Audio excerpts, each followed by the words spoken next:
Um dos fenômenos mais estranhos é que, se há um judeu do outro lado do planeta e algo acontece com ele, o outro judeu deste lado do planeta se importa. Isso ocorreu em 7 de outubro, quando judeus foram atacados na terra de Israel e judeus do mundo todo reagiram.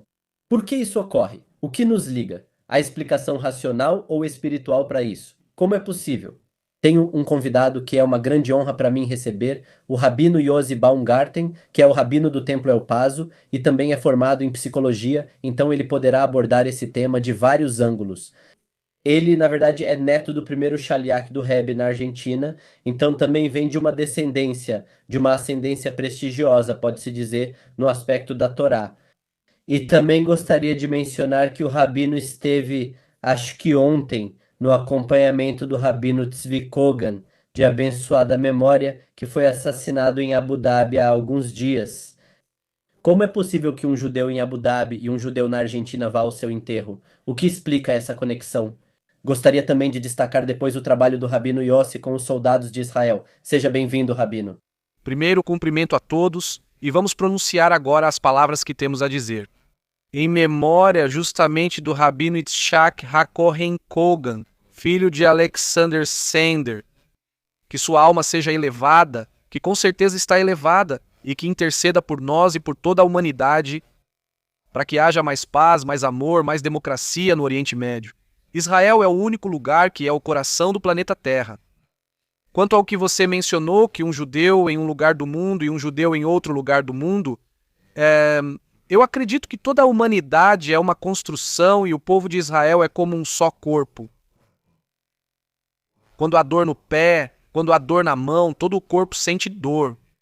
Como está escrito sobre Israel, Arevim Zer Zebazé, todo Israel é responsável um pelo outro. Se algo ocorre com alguém em outro lugar, de certa forma ocorre comigo também. Todos precisamos aprender. E todos nós devemos ficar com os ensinamentos, neste caso do Rabino Kogan, ou de cada sofrimento, ou de cada alegria, de cada acerto de algum dos Bnei Israel, do povo de Israel, em qualquer lugar que estejam. Já que o povo de Israel é farol e luz para todas as nações, como está bem mencionado no Antigo Testamento, na Torá. Ravi, então, você poderia comentar um pouco para o público? Olha, eu acabei de sair do Miluim, que são esses reservistas do exército israelense.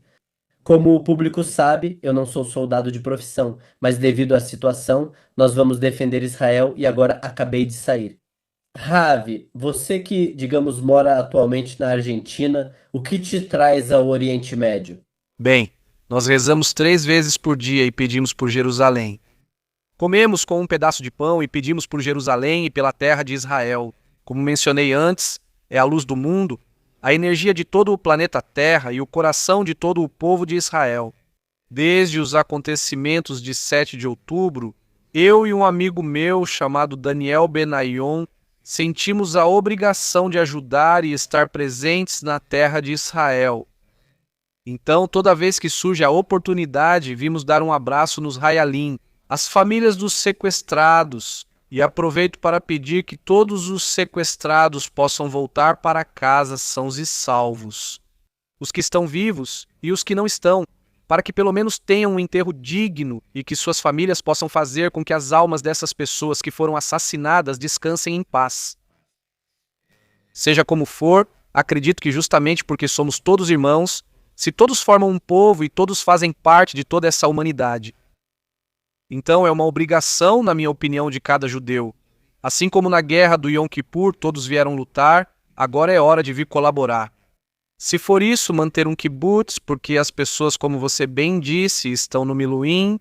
Se for dar um alfajor para alguém, um abraço para um soldado, assistência, ajuda psicológica, se for necessário, o que for. Estamos aqui para ajudar uns aos outros. Essa é a beleza do povo de Israel. Essa é a beleza da terra de Israel. Essa é a beleza do Estado de Israel. Quando ocorre uma tragédia no mundo, eles são os primeiros a se oferecer e ajudar. Mesmo em lugares onde não há nada bonito de Israel, é o exército de Israel. E permita-me dizer que o exército de Israel é o único exército de defesa. Nunca o exército ataca sem ser atacado. Antes, ou seja, ele se defende e não existe nenhum exército no mundo que avise as pessoas: nos locais que vai atacar ou bombardear antes. Olha, eu vou atacar tal lugar, saia daí para não se machucar. Ou seja, exatamente o contrário do que todos dizem, que Israel ataca civis. Sim, pode ser que haja civis que são usados como escudos humanos pelo Hamas, mas essa não é a intenção de Israel. A ideia de Israel é ser um povo pacifista, um povo democrático, um povo onde se prega o amor e o respeito entre um ser humano e outro. Você mencionou algo que é que quando há tragédias, você diz, eles se unem, nós nos unimos e vamos ajudar. Por quê? Será que não podemos nos unir também em tempos de paz? Eu digo isso porque talvez o público que tem mais contato com o que acontece em Israel, digamos pelas notícias, vê manifestações e tudo isso. No judaísmo, somos conhecidos como um povo de debates. Por exemplo, há um ditado: dois judeus, três opiniões. Como esse povo, mesmo debatendo tanto, consegue se unir e se fortalecer em crises? Com seus dois chapéus, com o de rabino e com o de psicólogo, como se pode explicar isso, Ra? A verdade é que os debates eles sempre são ricos, são bons, desde que não sejam pessoais, ou seja, desde que seja um debate mais filosófico. Quanto à terra de Israel e quanto ao terrorismo, não existe muito debate. Quando alguém quer te aniquilar e quer que você não exista e quer que seu país não exista, aí não tem muito o que debater, aí você tem que se defender.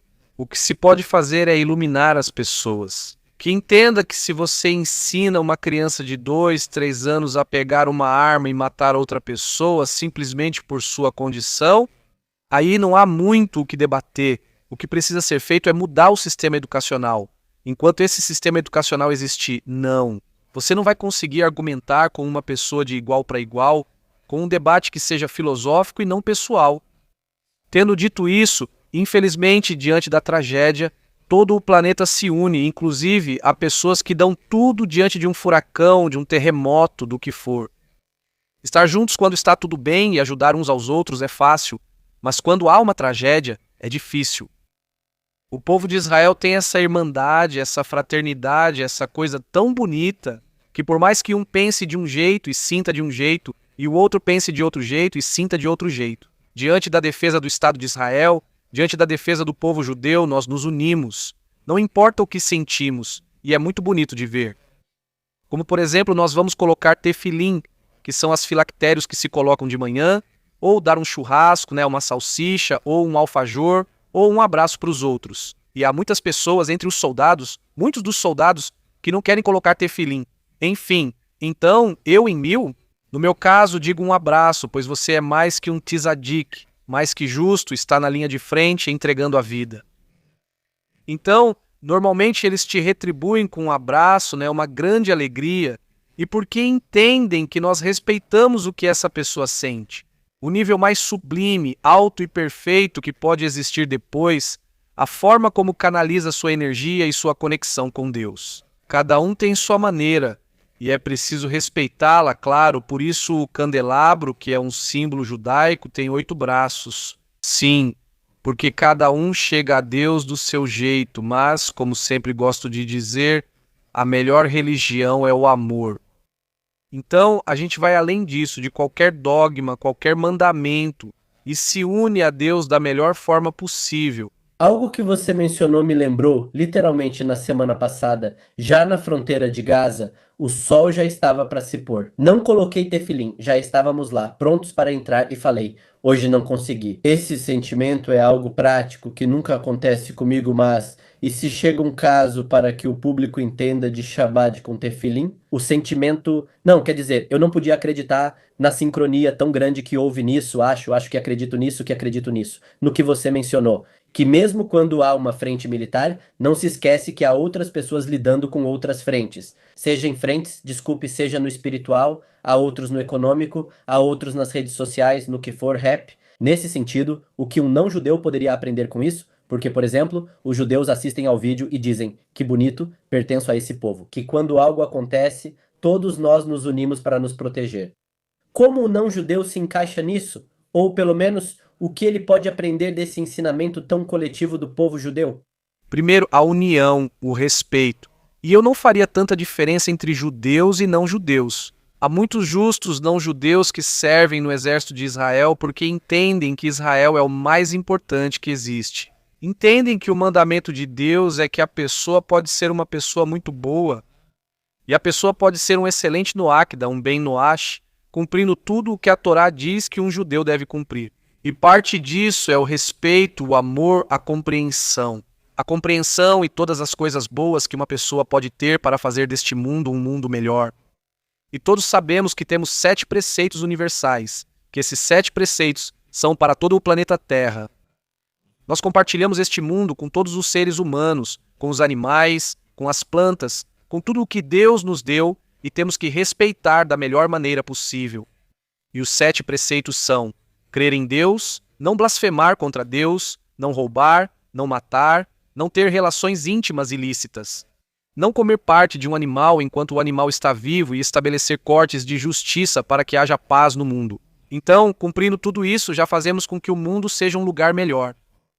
Então eu acredito que seja judeu, não judeu, de qualquer religião que a pessoa seja, o mais importante é aprender com essa união. O respeito, o amor, que, como eu disse antes, é a melhor religião, e a conexão com Deus. Do jeito que a gente pode, mas sempre de coração. Psicologicamente, entender que a gente pertence à humanidade, que Deus quer algo de nós, que existimos para iluminar um pouquinho mais, que a gente é uma pequena engrenagem nessa grande máquina e que Deus apostou em nós. Isso é o mais importante que existe. Independentemente da religião ou da condição que a gente tenha. Sim, bom, o que você disse se encaixa com algo que escreveu o rabino Yehuda Levi, um sábio dos séculos 10 e 11, que Israel entre as nações. Como o coração no corpo, ou seja, há mais órgãos, há mais. Como você disse no começo, que a humanidade é como esse construto, esse sistema, e deu o exemplo da dor de um órgão afetando o resto. Claro, é Israel, mas também se aplicaria à humanidade, ao que você menciona, e o público sobre as leis de Noé. Na verdade, essa lei de Noé é sobre o estabelecimento de tribunais, o fato de ser uma lei coletiva, porque não se pode fazer um tribunal sozinho, um tribunal de justiça é uma lei coletiva. Portanto, faz sentido que as pessoas se unam por um objetivo comum. Então, sim, existe, claro, também para o não-judeu essa relevância de buscar essa harmonia social e esse, digamos, objetivo em comum. E Força Aérea Real, para irmos concluindo, há alguma mensagem com a qual você gostaria de encerrar para que as pessoas saiam mais conscientes? Nesses momentos de tanta dicotomia com esquerda, direita, religiosos e não religiosos em todas as sociedades, o que você diria ao nosso público composto em sua maioria por não-judeus? A primeira coisa que posso dizer é que ninguém tem o monopólio da verdade. Que não façam de nenhuma discussão algo pessoal, mas sim filosófico. Mas quero esclarecer algo. Há um ditado: se não viu, não acredite. Ou seja, se você não estava lá e não viu, por mais que tenha saído em todas as notícias e tudo mais, não acredite.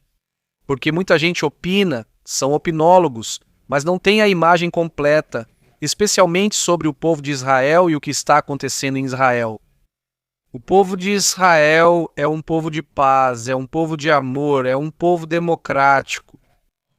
Pode haver pessoas que pensem diferente, pode haver pessoas de esquerda, de direita, mas todos estamos defendendo o que é a nossa casa, o que é, como você disse, o coração de Israel. Todo aquele que pode apoiar, explicando, vindo à terra de Israel, com dar um abraço nos Hayalim, nos soldados, com dar um abraço e consolo, e de exclamar, proclamar e pedir, porque não é normal que haja 101 reféns, mais de um ano, e ser um farol de explicação e de que não é normal a situação no mundo quando há pessoas que estão privadas de sua liberdade. Essa é a minha mensagem para toda a audiência e pelo menos esperar que Deus mande no dia de hoje. E agora, ainda antes que essa publicação se torne viral, a redenção, o Mashiach que tanto estamos esperando. Para que seja um mundo de paz, de amor, sem inveja, para que todos os falecidos ressuscitem, obrigado. Para que todos vejamos que tudo isso foi uma prova para que a humanidade se mantenha unida e iluminada, apesar de todos os desafios e apesar de todos os impedimentos que cada um pode ter. E novamente, o respeito de um pelo outro, é o mais importante que eu gostaria de deixar para o público como uma reflexão. Obrigado. Amém. Obrigado, Raf, por participar. Obrigado a todos que nos assistiram. Que Hashem ouça suas palavras. Enviamos a ambos uma saudação de Israel. Amém, amém. Muito obrigado.